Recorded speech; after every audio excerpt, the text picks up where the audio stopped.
Bukan, kasus kamu nak kasus elit dikit gitu. Gading. Korban.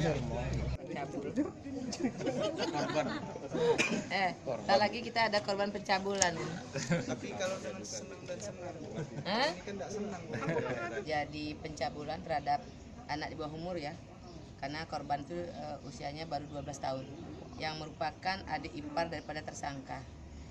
Yang terlalunya ini tersangkanya adalah merupakan ketua BPD Desa Wai Hiling Lengkiti.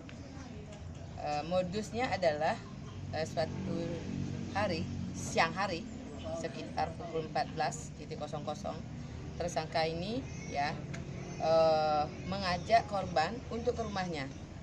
Kemudian di rumahnya itulah dia melakukan pencabulan, di mana korban dipaksakan untuk melayani ya nafsu birahi daripada tersangka, sehingga korban yang masih anak-anak ini ya menjadi korban dan sangat mengalami trauma yang luar biasa.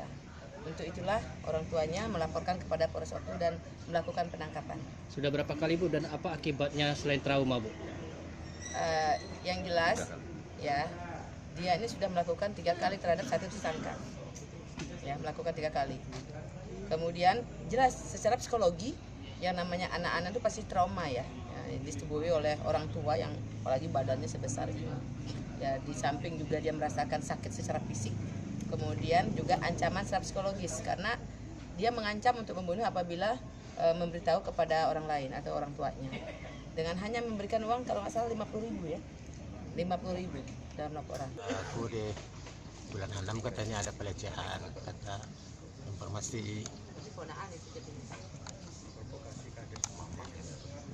Benernya? Ada anak. Jambret. Belum di sama istri sini belum ada anak. Bukan. Yang diperkosa itu sudah 3 orang. Benar. Belum, kalau sebenarnya belum ada. Cuma dari masih dugaan.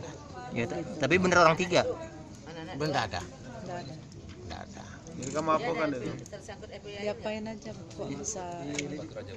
Kalau laporannya katanya pernah diperkosa katanya bulan Juli. Kalau laporannya Siapa yang melaporkan? ya Ayu sendiri. Ayu Ayu istri. ipar kamu Iya. apa? Iya.